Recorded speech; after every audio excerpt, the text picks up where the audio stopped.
Programang ito ay rated SPG. Striktong patnubay at gabay ng magulang ang kailangan. Maaaring may masiselang tema, lengguwahe, karahasan, sexual, horror o droga na hindi angkop sa mga bata.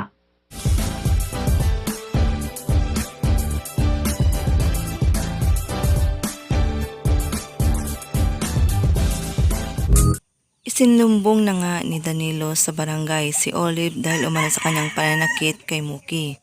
Sa presinto naman, nag-alala ng sobra itong si Emma, baka kung ano na naman ang gagawin ni Olive sa kanyang anak. Tinulungan ni Kapitana na makatayo si Muki. Agad silang tatanungin ni Olive kung saan umano sila pupunta. Saan nila umano dadalhin ang kanyang anak. Mag-explain sana ito kung ano man umano ang sinabi ni Muki sa kanila. Subalit sinabihan siya ni Muki na sinabi niya na umano ang totoo, kaya makikita sa mukha ni Olive ang pag-alala. Sasabihan naman ni Astrid si Olive na kung itutuloy niya umano ang kanyang demanda laban kay Emma, hindi umano siguradong mapapanalo niya ito.